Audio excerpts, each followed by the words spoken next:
Imagine a city so vast it stretched beyond 1 million people. Absolute scenes. A place where gold gleamed and gladiators bled, but behind the marble columns and triumphant banners, a darker truth festered. This was ancient Rome, a nightmare of disease, violence, class division, and cruelty that most history books never tell you. This is not the Rome of legends. This is the Rome they lived in. The sun rises over the sprawling city of Rome. From above, it looks glorious. Domes, aqueducts, temples rising toward the sky. Yet the streets below tell a different story. Dirt roads clogged with waste, animals, and endless crowds.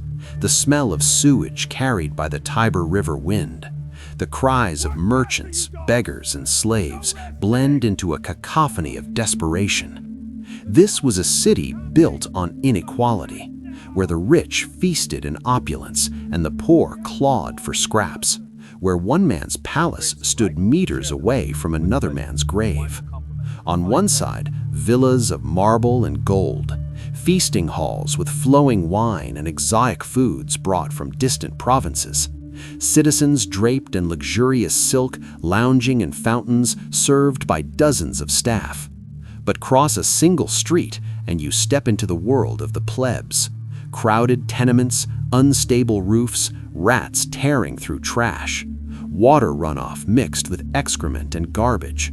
Children with bloated bellies begging for bread they'd never get. Rome's wealth wasn't shared, it was flaunted. And the closer you got to the city center, the sharper the contrast became. Slavery was not an unfortunate side effect of the Roman economy, it was the economy.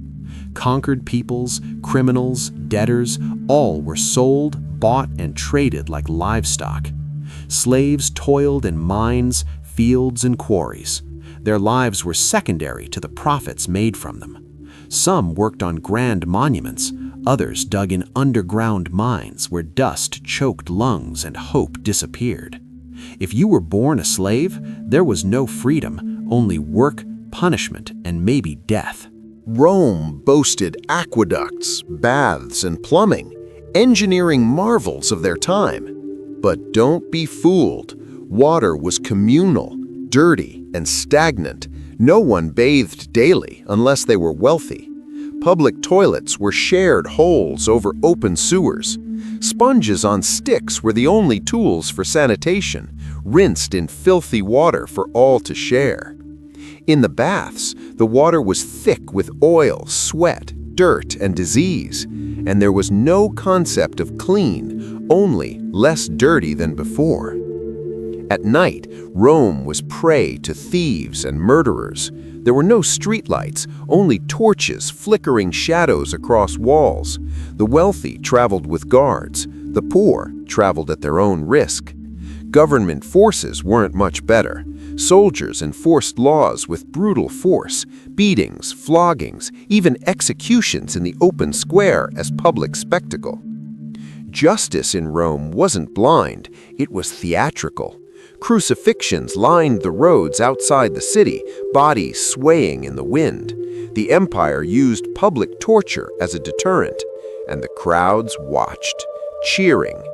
In the heart of Rome stood the greatest arena of all, the Colosseum. And what was built to entertain would become one of history's most horrifying theaters of death. Imagine an arena the size of a small town, a roaring crowd of tens of thousands, not for opera or music, but for blood. Gladiators, many of them slaves or prisoners, fought to the death. They weren't heroes to most, they were tools of spectacle. And the crowd's decision was final: live or die. Thumb up, life. Thumb down, death. Nero, Caligula, Commodus, emperors who twisted the empire into something unrecognizable, all presided over games that celebrated death. The Romans lacked basic understanding of viruses, germs, or infection. Doctors did what they could with primitive tools, but much of it did more harm than good. Leeches, bloodletting, crude surgeries. It was trial, error, and misery. And disease spread like wildfire. Rats, sewage, and close quarters, every plague that swept Europe later, it began here. Rome's greatness couldn't protect it from what it didn't understand: disease.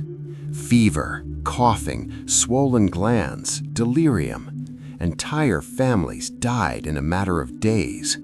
Doctors had no answer, only guesses, and the streets filled with corpses faster than they could bury them. While the poor died by the thousands, Rome's elite grew fat in their villas. Politics became a greasy machine of corruption, betrayal, and assassination. Caesar, Brutus, Nero, Commodus. Names we know from history weren't great leaders. They were often people who survived long enough to rule. Power didn't build stability, it built paranoia. Rome's armies conquered much of the known world, but those same legions, trained for battle, became the arbiters of power within Rome itself. Control of the army meant control of the empire, and generals with soldiers loyal only to them slowly replaced senators and philosophers as true rulers. Rome wasn't falling because of outsiders, it was collapsing from within. The borders were too big to defend. Germanic tribes pushed in from the north, Huns from the east. Rome's frontier was stretched thin, always watching for attack, always waiting. Each time the empire raised another legion to defend itself, another corner of Rome went undefended. Strength became weakness. In desperation, Rome split, an eastern half and a western half. Constantinople rose. Rome weakened. The people of the West grew tired. Tax burdens doubled. Factories, workshops, farms, all under strain. Rome's greatness was built on expansion, but that expansion became its prison. By 476 AD, what remained of Rome was no longer Rome. The last emperor was deposed. The city that once ruled much of the known world was now just another town in Italy. The empire didn't fall overnight, it faded, not with a roar, but with a slow, agonizing groan. So, was Rome a nightmare? For millions of its citizens, absolutely. Disease, slavery, political corruption, violence, it was a brutal, unforgiving world that few would survive. But its legacy lived on. Laws, language, engineering, roads, literature, all emerged from that chaos. It is the paradox of Rome: greatness and horror, innovation and slaughter, empire and decay.